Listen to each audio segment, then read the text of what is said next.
I want to play Fortnite. This part's a boss fight.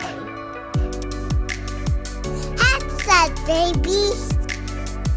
Is it my turn to play yet? Run!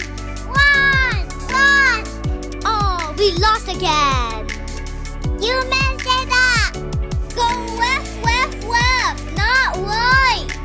It was an accident. It's okay, kids. Yeah, GG. Welcome back to another episode of the Gamer Parents Podcast.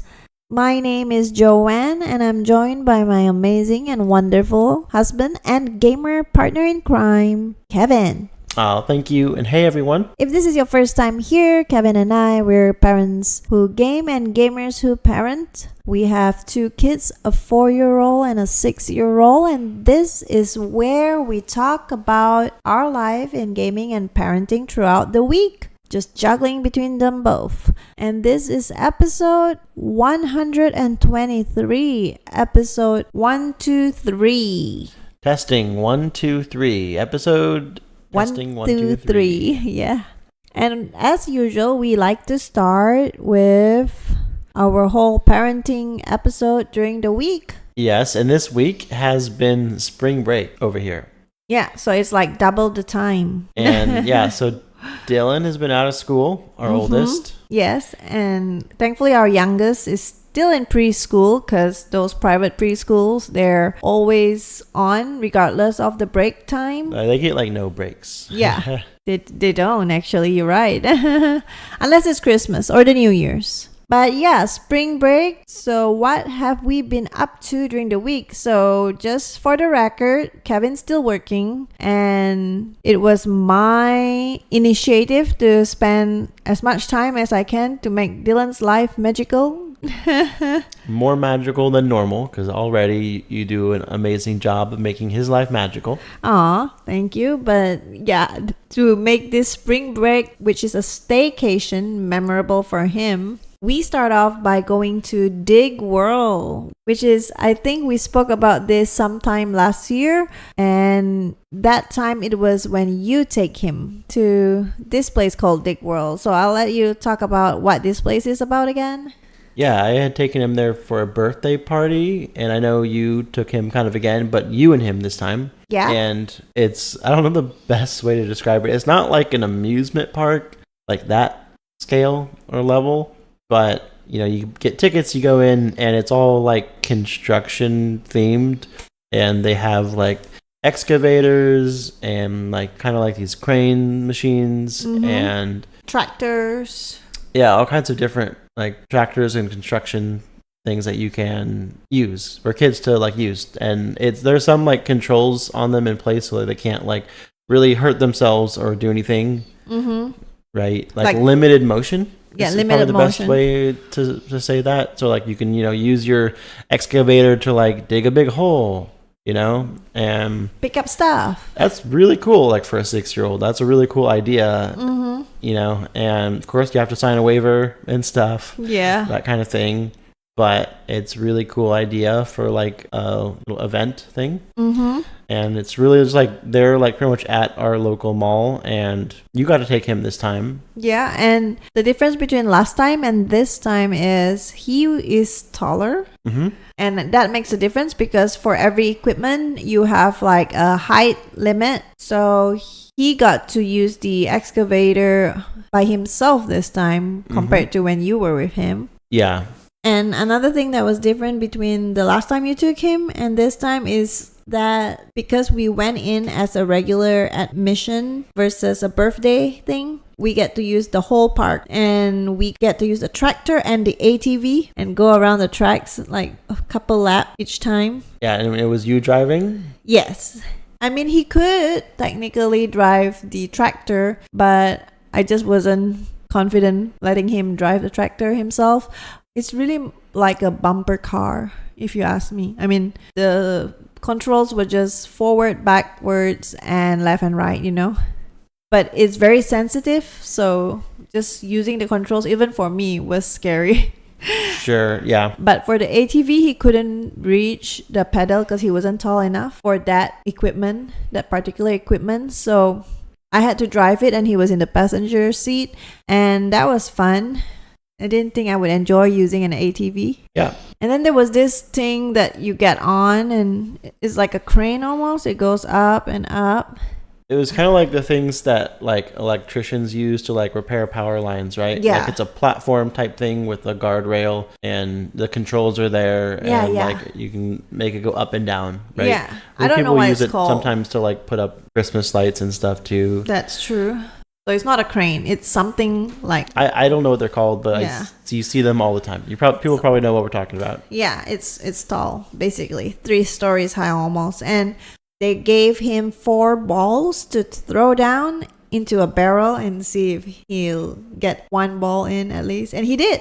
It was a Oh, good nice. aim. Yeah, Yeah. I was impressed. But my knees buckled when I looked down to see how he threw the ball because it was like really high. And I am afraid of heights, apparently. Yeah, I was gonna say that one's probably not for people who are afraid of heights. Yeah, but they did say an adult have to accompany the kids. And I'm proud of Dylan. He was not afraid at all. He was like looking through the the rails, and he put his head like through one to look down, and I was like scared. Yeah, that would be weird. I'd probably get that Yeah. feeling, you know? Like I kept holding his head or like holding onto his shoulder to make sure he doesn't like fall over by the wind or anything, you know? Yeah. Yeah, so I discovered that I was definitely afraid of heights. But it was a fun mother and son outing. We went with our neighbors, also mom and sons. So Dylan had friends to play with and enjoy this together. I think it's more fun when you do something with your friends, you know? Yeah, well, yeah, for sure. Always is. I know Dylan's been twice. Faith still needs to go. Yeah. Maybe sometime as a full family. Yeah, and when she's older, probably. Otherwise, the height restriction might just upset her. Yeah. And then, of course, since it was also a spring break thing, I get to go out with some mommy friends just a couple Is times. spring break for you or spring break for Dylan?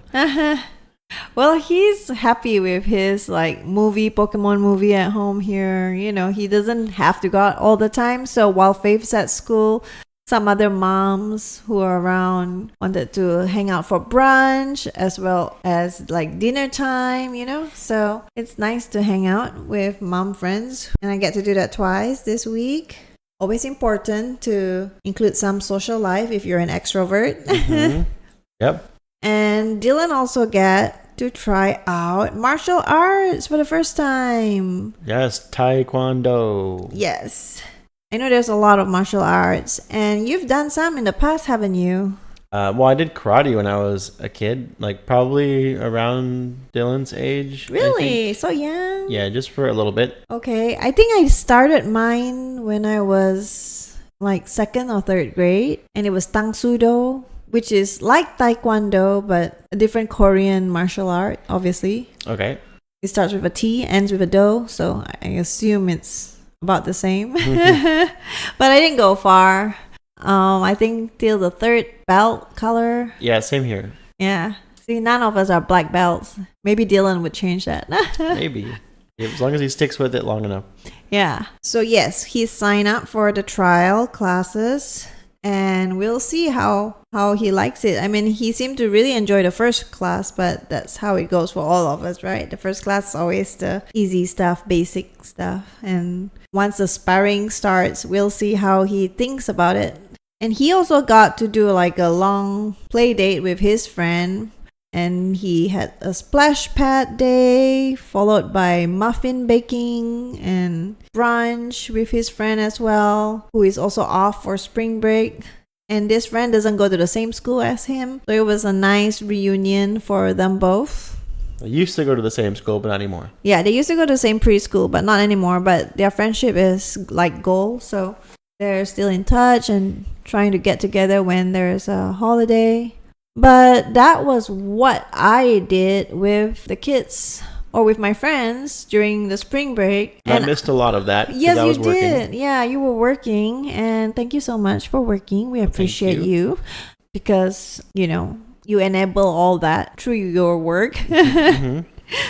But because Kevin missed the whole week of fun for spring break, I wanted to do just a family thing where it's just the four of us. And we got to do that today. But since you're involved in this, I'll let you talk more about it since my throat's getting dry. Yeah, thank you. Here, give me the mic. And so, yes, this weekend, kind of on the back half of spring break. And this weekend is also our kids' half birthdays. Yeah, right? we don't usually celebrate half birthdays. Yeah, for whatever that's worth, which is kind of cool to point out that it's their half birthdays. And our kids are born one day apart. Mm-hmm. Well, 2 years and 1 day apart. So their birthdays are 1 day apart. Yeah. Which is why I can say that. Well, but this half birthday was extra important because it's Dylan's halfway to becoming a teenager. So which he figured out on his own. Yeah, he is 6.5. Yeah. And 6.5 is half of 13 when you become a teenager. So he declared that this is his point of being halfway to being a teenager. Yeah. Which is why it's special. Yes. But go on. Yeah. And so, Saturday morning, we decided a few days ago. But anyway, Saturday morning, we went to a ranch and kind of did like this 30-minute session where you kind of get to hang out with some ponies. Yes, it's called Pony Play. Yeah, and first you get to meet a couple ponies and you get to like brush them and pet them. Groom them. Yeah, groom them. Sorry, groom is the right word there. And then you get to, go ride a pony just like in a circle, at a slow pace. But before that, actually, we got to do like an obstacle course. Yeah, for the ponies. For the pony. You gotta like walk them through. It was pretty simple. The coolest thing, they had like a teeter-totter. Yeah. That was probably like the only thing that I thought was like kind of neat about the obstacle course. But then, a few rounds in that, and then they got to ride a pony and go, in some circles. Mm-hmm. Just like walking pace, like nothing crazy. Especially for our 4-year-old and 6-year-old. They didn't need anything more than that. It was perfect. Yeah. And then they got to feed the pony some carrots. And, at that point, like, that was pretty much the end of the 30-minute session. Mm-hmm. And so we got to say goodbye to the ponies and then go home. So the kids got to, interact with these miniature ponies. Yeah. Well, the ones that they get to groom and feed and do the obstacle course with, those were miniature ponies. And then the ones that they rode was a regular pony, which was like tall. Yeah. And I don't know like all the different kinds or what that means exactly, but yes, it was 3 different ponies that they got to hang out with. Mm-hmm, mm-hmm. What are their names? Rosie. Yeah, that's Faith's miniature pony. Mm-hmm. Hogan, like Hulk Hogan. Right? That's Dylan's miniature pony. Uh-huh. And then Scout. Yep. Scout was the one that they rode on. Yes, so that was fun. They got to hang out with some ponies and we got to stand next to them and make sure they followed the rules. Yeah. I think I learned a lot too because normally they're only riding the ponies at carnivals, which is like in circles. And they're not going around doing stuff because the ponies are tied to that metal, right? Yeah. But this time, because the pony is kind of free, they just use a rope to hold on to the pony. And they get to groom the ponies with 4 different brushes, which I never knew. One for the hair, the body, the face, and the tail. Yeah. It was like 2 for the body, but 4 different kinds of brushes. So they kind of teach you more about like how to take care of the pony than just put it on, go for a ride, and then next kid kind of thing. Mm-hmm. But it's a good exposure for them to pony riding, but I know that Faith wasn't that keen with the smell and the flies or the height of the regular pony even. So I know she's not ready, but Dylan is kind of more of a natural. You can tell that he likes it and he really interacted with his miniature pony and he wants a pony. Okay, let's clear some space in the backyard. Yeah, I thought that was funny when he said he wanted a pony. No, I'm just kidding. We're not getting a pony. I know we're not. We don't have that space.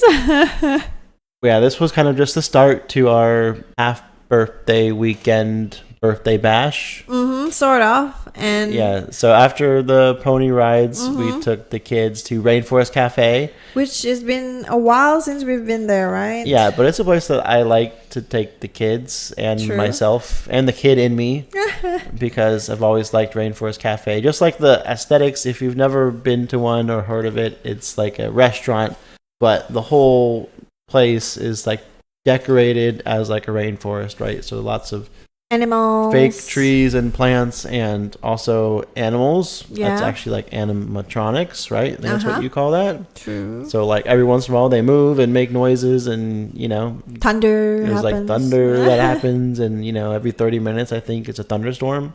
Yeah. So it's which kind of just is- like Texas, it's just like outside. And it's very, very cool setting. Like the food's just kind of okay, but it's the aesthetics and like the theme of it that's pretty cool, and kids like it, and I think it's pretty cool too. Yeah. And we got to have the volcano dessert, Which you really wanted? which I really wanted, and we like hardly made a dent in it, but it was fun otherwise, and I think everyone had a good time today. Yes. And then we even topped the half birthday celebration with a little gift for the kids, right? Yeah, just tiny little Little ones, yeah. But Dylan got his first Pokemon binder. Yeah, so I've been talking some about how Dylan's been collecting some of like his own Pokemon cards now, and up until now he's just been using like one of my old binders, and so now we got him his own brand new binder that he can use for all his cards. So we'll move everything he has into there, but now he kind of had like he's not using my hand-me-down basically, Yeah. And he even clarified, is this yours that you didn't want, or is this like new one? And I kept telling him it's a new one, Yeah. Dylan. This is your own. You're going to start from here and you're going to tell your kid in the future that this was my first binder. Yeah, I think that's pretty cool. it's pretty cool. We're still keeping yours, right? We're still Yeah, keeping sure. yours, and we can show his kid that's grandpa's one. Yeah, yeah. Okay, going too far. Well, that's it for life. Do we want to talk about what we've been playing this week? Yes, that's a good segue to the game that we've been playing. It's Pokemon TCG Pocket. Yes. So I have been playing it and continue to play it. Yeah. Not a whole lot of change since last week on my end because, like no new packs have come out. I don't think I have like really done anything noteworthy. The only thing is I did hear that they're supposedly changing like how the trading works in the game because people don't like it. And I can kind of see that. I didn't really like it until recently either because you can't like if you're trading with someone you don't really know, it's really tough because I don't have a way to communicate in the game, and you don't have any way of like saying what you want to trade for. You can just say I'm going to trade this card, and then they come back and say, oh, well, I'll trade this card. And if it's not something you want, then you just cancel the trade or whatever. But like, it'd be cool if you could like have a list of cards in your wish list, that like, hey, these are the cards I'm looking for, trade me one of these. Yeah. Like, I know, it's just weird. I don't know if that's the part that they're changing necessarily, but that's my thoughts on it. But we also, I think, recently talked about how Dylan downloaded the game, Yeah. right? I think we mentioned that last time. But he doesn't do the dailies. I mean, like, Yeah, I mean, he went like 2 days without opening any packs. So I was trying to tell him like, hey, at least open it, once a day and open your 2 packs and Wonder Pick and all that good stuff. which is why I have made it my mission to open packs for him when he's not playing You're it. being such a good help for him, making sure he doesn't miss out on opening any I packs love by opening packs. opening the packs for him. It is fun. It's like that was the part I always liked about opening physical packs, opening those and like seeing which rare card you get. And screenshotting them. Yeah, it's basically gambling. Yeah. But you know what I think is funny? Like, you know why Pokemon is called Pokemon, right? Pocket Monster. Yeah, and this is Pokemon Pocket. So that means in Japanese it's like Poketo, Monster, Poketo. Yeah. Kind of weird. Yep. But what have you been playing? So I'm still playing my puzzles and survival on my phone. And tonight, well, yesterday until today, actually, it's the Valiant Conquest. where we could attack other sanctuaries, right? And people could attack me, but I have bubble up. And today I managed to go 13 minutes before my shield ends. And I realized like, oh, I came online just in time to re-bubble up for the next 8 hours. When I say bubble up, I mean putting on the shields. Yeah. So it looks like a bubble on top Right. of my sanctuary. So I'm good for now. I'm not going to lose any resources that I really, really spent so hard to collect. Mm-hmm. Spend time, I mean. I didn't buy any resources, but yeah, just mining for them takes a while. So I just haven't been on it daily as I want to last week because spring break got me busy, and then by the time I'm done with the day, it's already too late. So I miss the dailies. Yeah. And that sucks because only the top 62, every week, the top 62 players would get rewards for doing the dailies. And I'm now like number 69 or something. Like in your like guild or something? Yeah, in my alliance. So I'm not actually helping to. I usually try and aim to be top 62, but this past couple weeks I have been like slacking behind, and I'm always like in the 70s, so I don't get rewards no more. Oh, that's too bad. Yeah. But then last Tuesday we streamed a new game. We did. Same creators of It Takes Two or A Way Out. Yep. And it's a co-op game, and you know how we love to play co-op games. So we've only played it like a couple times this week. Twice, yeah. Yeah. So what can you say about it? We stream it on Tuesday, and you can see it on our Twitch channel. Yep. So we did stream the beginning of the game for us on Twitch.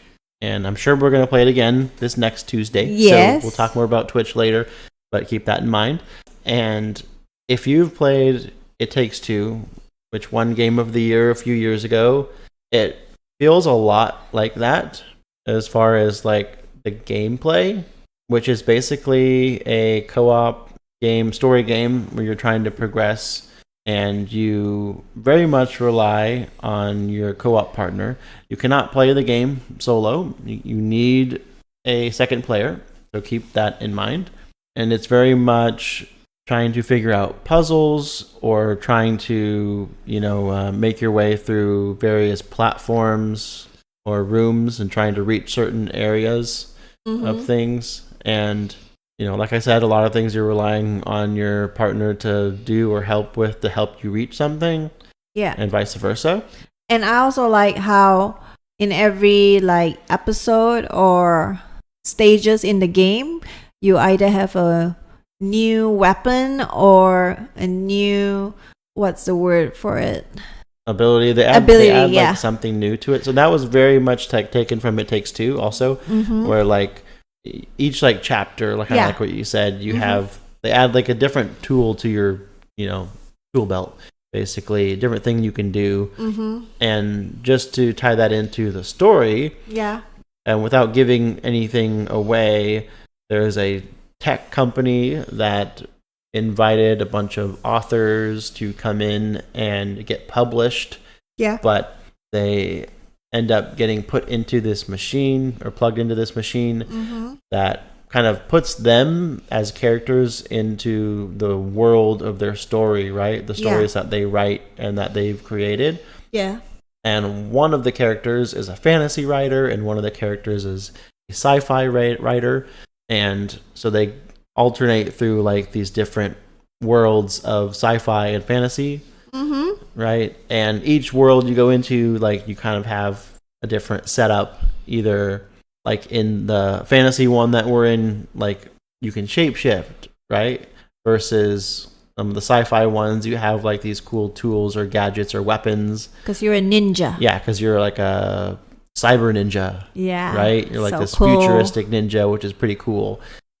So it's kind of cool to me because like I kind of like sci-fi, but I also like fantasy, and you get both in this game a lot. And I thought it was cute that the characters are somewhat like you're playing the introverted character and I'm playing the extroverted character, but at the same time the introvert. Wait, are you talking about real life or are you talking about the game?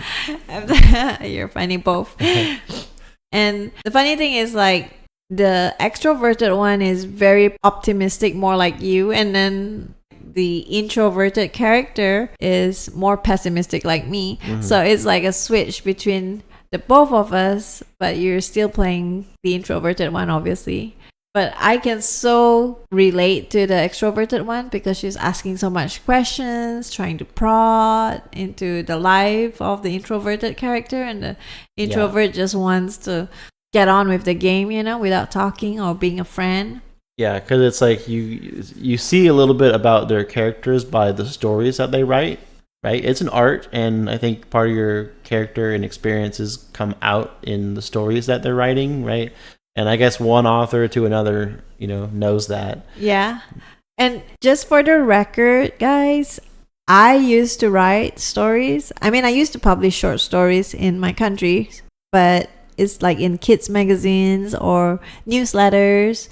And I was working on a chapter book, a novel, right? And I was only writing up till chapter 6 before I got transferred here for work. So it's somewhere in my hard drive. But as a writer, I could relate to this game so much. And I get excited, just like that extrovert, like, oh my gosh, we're going to get published. Because, yeah, but it'll be cool to be able to write again one day. Yeah, maybe after we finish this game. No. Maybe when the kids grow up. Just be careful if you get invited to get published by a big tech company. I'll bring you with me.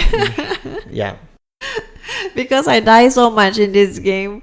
It's so crazy that sometimes Kevin have to just sit down and wait for me for like 5 minutes. There are a lot of parts where it's like, you got to jump through these various hoops or platforms to like get to the next part, and then I can't progress without her. So it's kind of like solo for certain parts, and those parts, like I just kind of go through it, like, kind of breeze through it, and then I'm just kind of waiting a little bit on me. Yeah, without making that sound bad, but like some when you do die, then you have to like kind of restart that part and catch up. I know, and I think that would be funny on stream actually. But luckily, that hard part was mostly off stream. There's a few hard parts, yeah, and I remember the same thing happening, and It Takes Two worked the same way. Yeah. So yeah, that's Split Fiction, the new game that just came out last week on Steam. Yeah, and we've been playing a little bit, and we're going to play more of it, so keep watching. Come check out the next Twitch stream to see more of it, because it is entertaining, I promise. And the graphics are a lot better than It Takes Two. Yes, the graphics are good. That's another thing. Mm-hmm. Yep. It just frustrates me that they bicker a lot, the two characters, but... That was just like the other game, though, too. Actually, both the other games that's true. That these developers made. And you're kind of, especially like It Takes Two one, I was also kind of like annoyed that the characters would like bicker so much. Especially they were husband and wife too, right? And it'd be like realistic, no?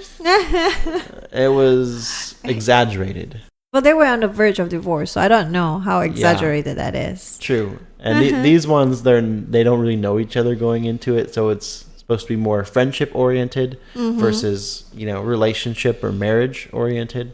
Yeah, that's true. Yeah. So, yep, that's Split Fiction. We'll talk more about it next week, I'm sure. Yeah. Only other thing that I've still been playing is Marvel Snap, of course. Oh, Snap. No, like, events going on. I am still working towards the whole Battle Pass, because I did pick it up this month. But, yeah, I'm playing the new, Agamotto card, something like that. I think I talked Agamotto. You talked about it last week. Still playing the same decks. That wizard that gives you 4 spells. Yes, that's the one. It's still fun, but I'm still playing the same thing. Nothing new to talk about with that game. Okay. So with that said, let's talk about new games from this last week. Yes. New games that were released, I should say. And so we have Out of the Park Baseball 26 on PC, WWE 2K25 on PC, PS4, PS5, Xbox One, and Xbox Series X, 33 Immortals Early Access on PC and Xbox Series X, Lost Records Bloom and Rage Tape 2 on PC, PS5, and Xbox Series X, MLB The Show 25 on PS5, Switch, and Xbox Series X. Any of those sound good to you? This seems like very much a sports-themed week of releases with a couple of baseball games and WWE. Yeah. But 33 Immortals sounds kind of cool to me. Did you check it out? I don't. I haven't. I have not checked it out. And then Lost Records, I have no idea what that one is. Yeah, I know Lost Records, Bloom and Rage, Tape 2 is like the same developer of Life is Strange. Okay, which is one that you liked, right? Yeah, where you have to keep making choices. You know, those kind of pick your choice kind of storyline. Mm-hmm.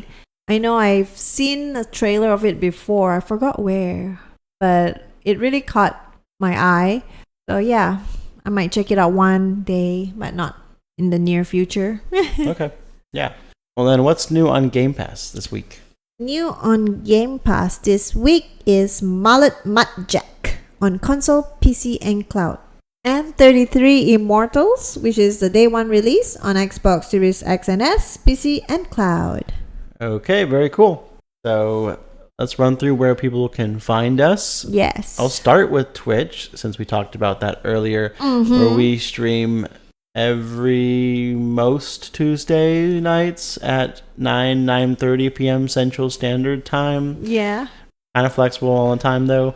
And Parent life. Yeah, exactly. That's over at twitch.tv/gamerparentspod, or you can go and follow us over on Twitter and or X. I don't know why it's and or, but Twitter or X at gamerparentspod. Or over on Instagram at gamer_parents_podcast, where we share reels and funny memes that we can relate to in gaming and parenting, as well as posts on regular daily life stuff.